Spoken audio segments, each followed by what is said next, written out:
राम मंदिर दान चोरी मामले में एसआईटी की फाइनल रिपोर्ट तैयार है। तो सवाल है कि क्या अब सीबीआई भी दान चोरी की जांच करेगी। इस बीच अब वैष्णो देवी के दरबार में 550 करोड़ की नकली चांदी का खुलासा हुआ। सवाल है कि मां के दरबार में किसकी साजिश से नकली चांदी का कारोबार किया जा रहा था। कई मंदिरों में दान चोरी के मामले सामने आने के बाद क्या अब देश भर के मंदिरों में दान स्कैनिंग की जा रही है ताकि कोई भी चढ़ावा चोर बच ना पाए। देखिए हमारी स्पेशल रिपोर्ट।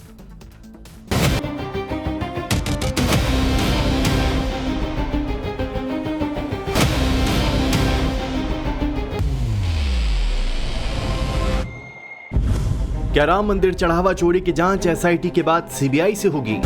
चढ़ावा चोरी पर एसआईटी की फाइनल रिपोर्ट में क्या क्या है? राम मंदिर चढ़ावा चोरी पर जैसे जैसे जांच आगे बढ़ रही है वैसे वैसे खुलासे भी हो रहे हैं। इस बीच 13 जून को गठित एसआईटी की फाइनल रिपोर्ट तैयार है। सूत्रों के मुताबिक एसआईटी की रिपोर्ट में प्रबंधन में बड़े बदलाव और जवाबदेही तय करने की सिफारिश की गई है।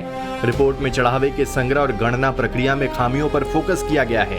एआई आधारित सुरक्षा और निगरानी प्रणाली लागू करने की सिफारिश की गई है। एसओपी के पालन में लापरवाही और जवाबदेही तय करने की सिफारिश की गई है। चढ़ावा चोरी रोकने के लिए मंदिर की प्रबंधन व्यवस्था मजबूत करने पर जोर दिया गया है। दूसरी तरफ एसआईटी की प्रारंभिक रिपोर्ट के बाद गिरफ्तार 8 आरोपियों पर पुलिस ने शिकंजा कस दिया है। आज पुलिस ने आरोपी रमाशंकर मिश्रा और रिटायर्ड बैंक कर्मी सुभाष श्रीवास्तव को 14 घंटे की रिमांड पर ले लिया। सुबह 8 बजे पुलिस फैजाबाद जेल पहुंची और दोनों को पुलिस लाइन लेकर गई। जैसे जैसे पुलिस की जांच आगे बढ़ रही है नए नए खुलासे हो रहे हैं। पुलिस कस्टडी में इस बार सुभाष श्रीवास्तव और रमाशंकर मिश्रा हैं। पुलिस लाइन ले जाकर उनसे पूछताछ की जा रही है। जो अनुकल्प, करुणेश और लवकुश थे उनसे जब पूछताछ की गई तो कई सारे अहम तथ्य निकलकर सामने आए थे। जहां पर ये पैसे इकट्ठा करके बांटा करते थे उस जगह पर भी इन तीनों को लेकर गए थे। अब इनसे भी पड़ताल की जा रही है। इन्होंने जो पैसा लिया चोरी का वो कहां छिपाया है। क्योंकि सुभाष श्रीवास्तव ट्रस्ट के एम्प्लॉय थे, रिटायर्ड बैंक कर्मचारी हैं। ऐसे में इनके ऊपर जिम्मेदारी सौंपी गई थी कि ये गणना कर्मियों की निगरानी करें ताकि कहीं कोई गड़बड़ी न हो। लेकिन ये गड़बड़ी करने वालों से मिल गए। पुलिस इसका कारण जानने की कोशिश करेगी। कितना रुपया अब तक चोरी किया गया, इनकी सरपरस्ती में कैसे चोरी हुआ करती थी ये भी इनसे पूछा जाएगा। इन्होंने अपना पैसा जो हिस्सा इन्हें मिला करता था वो कहां छिपाया है और क्या, चूंकि ये ट्रस्ट के प्रतिनिधि थे जिसको रिपोर्ट करते थे अनिल मिश्रा, उनके बारे में भी कुछ सवाल जवाब किए जाएंगे। इससे पहले पुलिस 3 आरोपियों से पूछताछ कर चुकी है। पुलिस सभी आरोपियों के बयानों से चढ़ावा चोरी की कड़ी जोड़ने का काम कर रही है। पुलिस टिन्नू यादव को भी हिरासत में लेकर पूछताछ कर सकती है। योगी सरकार और ट्रस्ट का साफ कहना है कि दोषियों को किसी भी कीमत में बख्शा नहीं जाएगा। का अपहार वहां पर नहीं होगा, इसके लिए कड़ी व्यवस्था करना यह हमारा सबसे पहला आवश्यक कदम है और हमने उसको उठाना आरंभ भी किया है। हमारी पार्टी और पूरा हिंदू समाज लड़ करके राम मंदिर का निर्माण कराए और जो घटना हुई है उससे मुझे भी बहुत वेदना है। लेकिन जिस प्रकार से सरकार और कॉलेज की ट्रस्ट के लोग काम कर रहे हैं, ऐसी दुर्भाग्यपूर्ण घटना दोबारा ना हो उस पर भी काम हो रही है। और साथ ही साथ चाहे वो छोटे हो चाहे बड़े हो, जो भी दोषी हो सख्त कार्रवाई उनके ऊपर होनी चाहिए और होगी। सवाल उठ रहे हैं कि क्या सरकार सीबीआई जांच की सिफारिश करेगी? सीबीआई जांच को लेकर सुप्रीम कोर्ट में भी याचिका दाखिल हो चुकी है। फिलहाल कोर्ट ने केंद्र राज्य सरकार से जवाब मांगा है। साथ ही एसआईटी से जांच की स्टेटस रिपोर्ट देने को भी कहा है।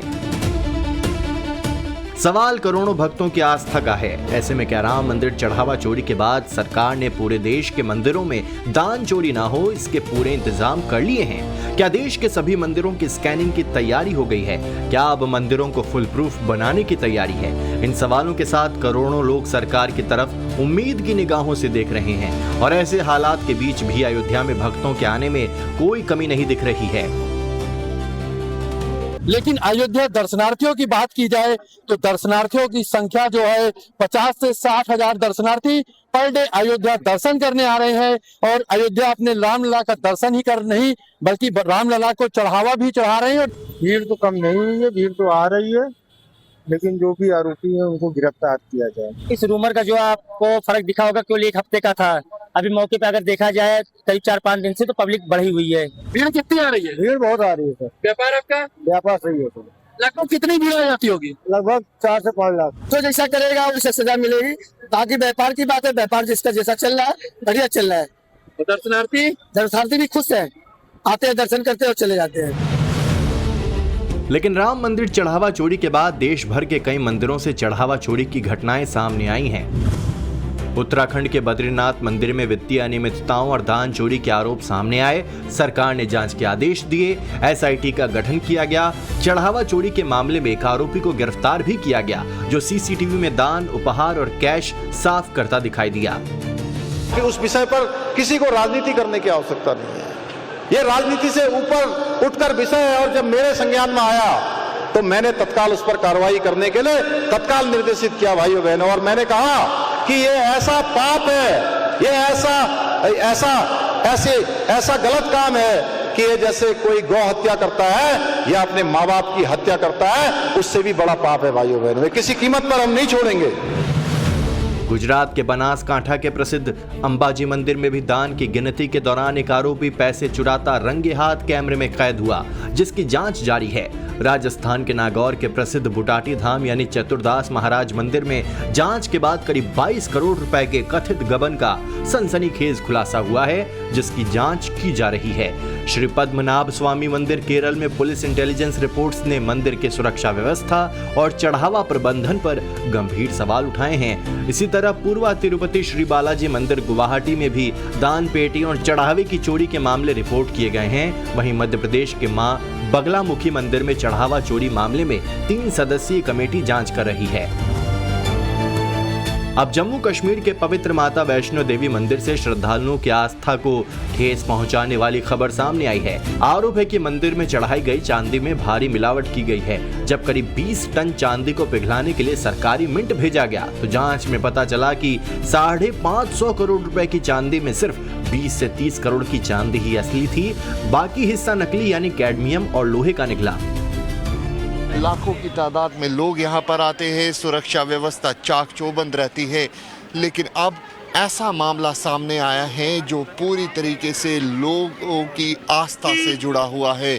दरअसल श्राइन बोर्ड की तरफ से 20 टन जो चांदी है उसको बेचा जाता है सरकारी टकसाल में, और उसकी जब कीमत श्राइन बोर्ड आंकलन लगाता है तो तकरीबन 500 से ज़्यादा करोड़ की कीमत जो है वो श्राइन बोर्ड की तरफ से लगाई जाती है। जब सरकारी टकसाल इस पूरी चांदी की जांच करता है तो असल में पाया ये जाता है कि 5 से 8% जो है चांदी असली थी और बाकी पूरी चांदी जो है वो नकली थी।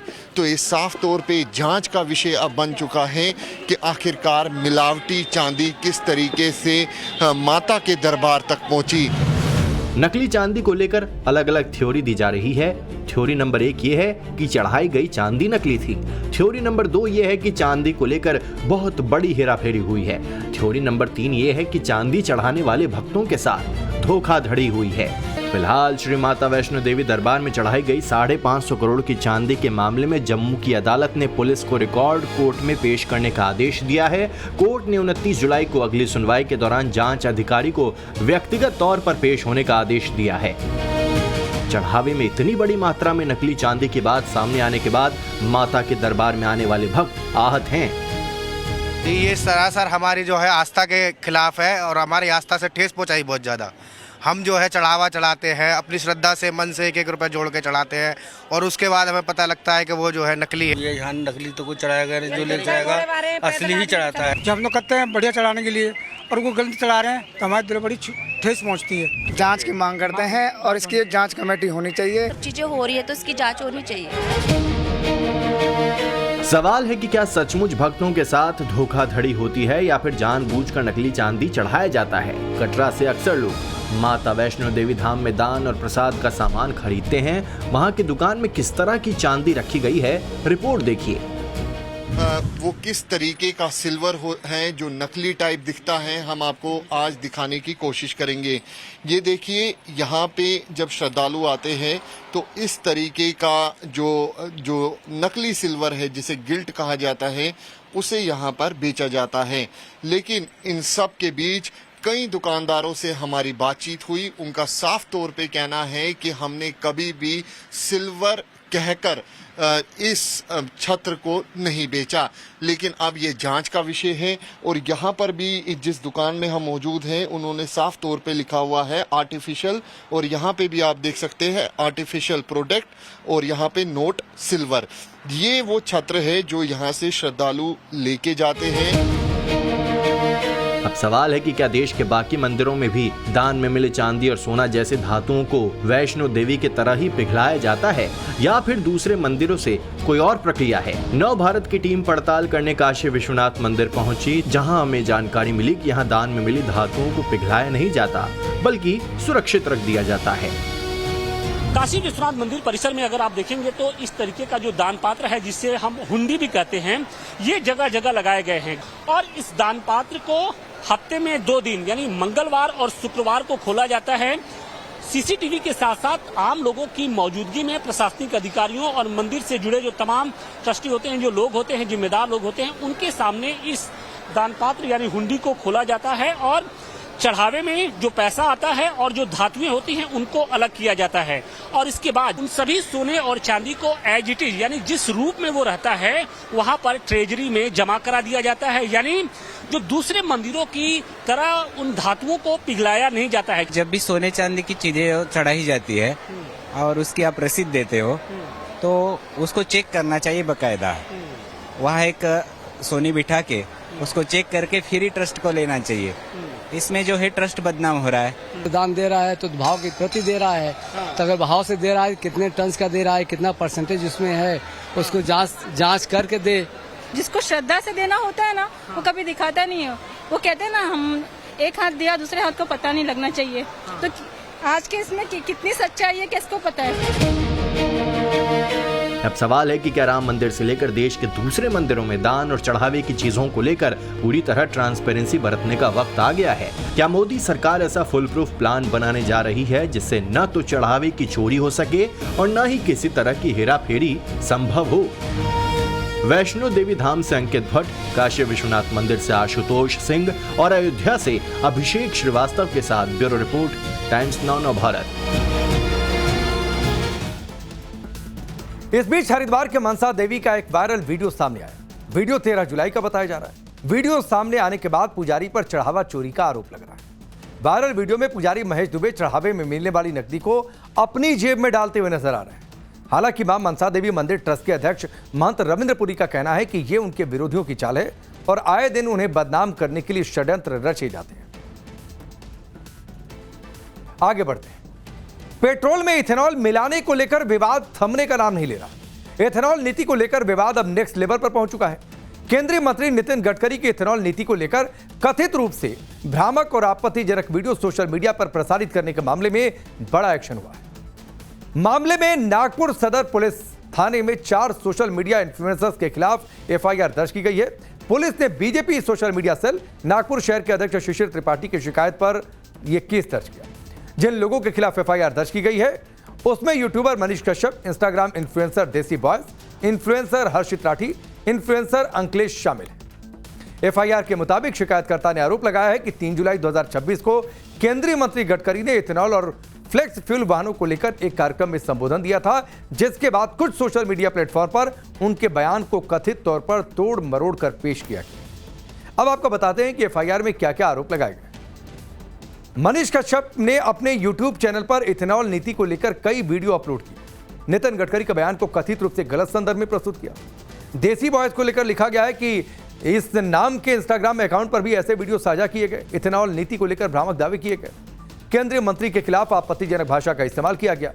हर्षित राठी को लेकर शिकायत है कि अपने इंस्टाग्राम अकाउंट पर गडकरी की तस्वीर के साथ पोस्ट किया इथेनॉल नीति पर कथित रूप से भ्रामक और अपमानजनक टिप्पणी। अंकलेश शिरवाटे के इंस्टाग्राम अकाउंट पर वीडियो प्रसारित किए गए। गडकरी का बयान को गलत तरीके से पेश करने का आरोप लगा है। सभी वीडियो और पोस्ट में इथेनॉल नीति को लेकर तथ्यों को तोड़ मरोड़ कर पेश किए जाने का आरोप। शिकायतकर्ता का आरोप है कि तथ्यों को तोड़ मरोड़ कर पेश किया गया, जिससे आम लोगों में भ्रम फैल सकता है। साथ ही ऐसे कंटेंट से सार्वजनिक शांति और कानून व्यवस्था भी प्रभावित होने की आशंका जताई है। मामला दर्ज कर पुलिस अब सोशल मीडिया पर अपलोड किए गए वीडियो, पोस्ट और अन्य डिजिटल साक्ष्यों की जांच कर रही है। जांच के दौरान संबंधित सोशल मीडिया अकाउंट्स की गतिविधियों और पोस्ट किए गए कंटेंट की भी फॉरेंसिक जांच की जाएगी। लेकिन इस बीच एक और बड़ी खबर है बनारस को लेकर, काशी को लेकर। मोदी सरकार ने बड़ा तोहफा दिया। बड़ा तोहफा है कि काशी के लिए 2 अहम सड़क परियोजनाओं की मंजूरी है। गंगा किनारे 6 लेन एलिवेटेड कॉरिडोर को मंजूरी दी गई है। 14,447 करोड़ रुपए की परियोजना से जाम से निजात दिलाई जाएगी। 46 किलोमीटर का ग्रीनफील्ड एलिवेटेड कॉरिडोर का निर्माण किया जाएगा। आज अगर हम बनारस काशी को देखें, काशी में हर साल करीब 15 करोड़ टूरिस्ट आ रहे हैं काशी में। नेशनल, इंटरनेशनल, बहुत बड़ी संख्या है और ये इतना तेजी से बढ़ रहा है क्योंकि भारत की विरासत के प्रति जो प्रधानमंत्री जी ने एक नया जो स्वाभिमान जगाया है, उस स्वाभिमान के कारण लोग आते हैं। आज काशी में हर तरीके से देश विदेश से लोग आ रहे हैं। तो काशी में इंफ्रास्ट्रक्चर का डेवलपमेंट का काम बहुत हुआ है। एक नेक्स्ट लेवल का इंफ्रास्ट्रक्चर डेवलपमेंट जो करना है वो आज 2 अप्रूवल हुए हैं बड़े। पहला है वरुणा नदी के किनारे किनारे कंप्लीट 6 लेन और 4 लेन एलिवेटेड कॉरिडोर।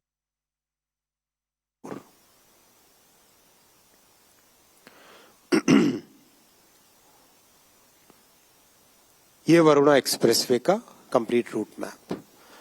ये हम देखेंगे गंगा जी इधर, ये गंगा जी, वरुणा नदी कंप्लीट जैसे उनका पाथ है वरुणा नदी का, उसी के साथ साथ पूरा एक एलिवेटेड कॉरिडोर। क्योंकि शहर के अंदर अब रोड्स को एक्सपैंड करना मुश्किल हो जाता है। शहर भी बहुत हजारों वर्षों पुराना शहर है, तो एक नया कॉन्सेप्ट निकाला गया है जिसमें वरुणा नदी के साथ साथ कंप्लीट एक एलिवेटेड कॉरिडोर एयरपोर्ट को कवर करेगा। एयरपोर्ट को कवर करते करते जाके काशी स्टेशन है यहाँ पर रेलवे का, और एक नया नमो ब्रिज बन रहा है। उस नमो, ये यहाँ पे 6 लेन हाईवे और 4 लेन रेलवे का, ये जो ग्रीन कलर का दिख रहा है ना आपको, ये नमो ब्रिज बन रहा है। इस ब्रिज के साथ लगा हुआ ये पिंक कलर का, पर्पल कलर का कंप्लीट ये एलिवेटेड कॉरिडोर बनेगा। और अब बात पाकिस्तान के लिए बुरी खबर के डबल डोज। पहली यह कि मुनीर 85% लूज कर चुका है और दूसरी कि पाकिस्तान में इजराइल की एंट्री हो गई। तो क्या पाकिस्तान में फिर से बंटवारे वाला विस्फोट होने वाला है? क्या शहबाज मुनीर के रिजीम में ही पाकिस्तान में खुल्लम खुल्ला 2 विधान 2 निशान वाला फंडा लागू हो जाएगा? देखिए हमारी ये स्पेशल रिपोर्ट। क्या इजराइल का अगला टारगेट पाकिस्तान है? क्या मुनीर को अब उसके करतूत की सजा इजराइल देगा? पूरे पाकिस्तान में इस बात की चर्चा हो रही है, जिसके बाद फील्ड मार्शल मुनीर खौफ में है। कल तक जो खुद को चौबेजी समझकर छब्बे बनने चले थे, आज हकीकत सामने आ गई। शांति दूत के नाम पर ढिंढोरा पीटने वाले मुल्ला मुनीर की जान आफत में पड़ गई है। पाकिस्तान में इस खौफ के पीछे जिम्मेदार है आसिम मुनीर, जो मिडिल ईस्ट वॉर के बीच में अब तक अपना स्टैंड क्लियर ही नहीं कर पाया। कभी अमेरिका के पीछे जी हुजूरी में घूम रहा है, तो कभी ईरान को कंफ्यूजन में डालकर अपना मतलब सेट करने में लगा रहा। लेकिन न तो उधर दाल गली और ऊपर से अपने घर में भी घिर गया। एक तरफ से तालिबान ने मारना शुरू किया तो दूसरी तरफ पीओजे के लगातार उबल रहा है। पाकिस्तान दावा कर रहा है कि इसके पीछे इजराइल की शय है। तो क्या वाकई में ऐसा है? क्या पाकिस्तान के बुरे दिन शुरू हो गए हैं? क्या न्यूक्लियर पावर का दम्भ भरने वाले पाकिस्तान के लिए ये अलार्मिंग सिचुएशन है? ये तो आने वाले वक्त में पता चल जाएगा। लेकिन दूसरी तरफ बलूचिस्तान ने खुद को आजाद मुल्क घोषित कर दिया है। सोशल मीडिया पर एक लेटर शेयर किया जा रहा है जिसमें रिपब्लिक ऑफ बलूचिस्तान के नाम से बलूचिस्तान को स्वतंत्र देश घोषित किए जाने का दावा किया गया है। वायरल लेटर में कहा गया है कि बलूचिस्तान की सेना ने क्षेत्र के 85% हिस्से पर कब्जा कर लिया है। बलूचिस्तान के वायरल लेटर के मुताबिक मुल्क का झंडा, राष्ट्रगान, नई करेंसी और प्रशासनिक व्यवस्था भी पाकिस्तान से अलग लागू कर दी गई है। वायरल दावा कितना सच है, इस पर आधिकारिक पुष्टि तो नहीं की गई, लेकिन इसके लिए मुनीर और शहबाज की हुक्मरानी को जिम्मेदार बताया जा रहा है। एक तरफ बलूचिस्तान की तरफ से अलार्म बजा दिया गया है, दूसरी तरफ रावलाकोट से लेकर मुजफ्फराबाद तक विरोध की आग शांत होती नहीं दिख रही है। कुल मिलाकर फील्ड मार्शल और शहबाज शरीफ का सिरदर्द और ज्यादा बढ़ने वाला है। Bureau report, times now Bharat.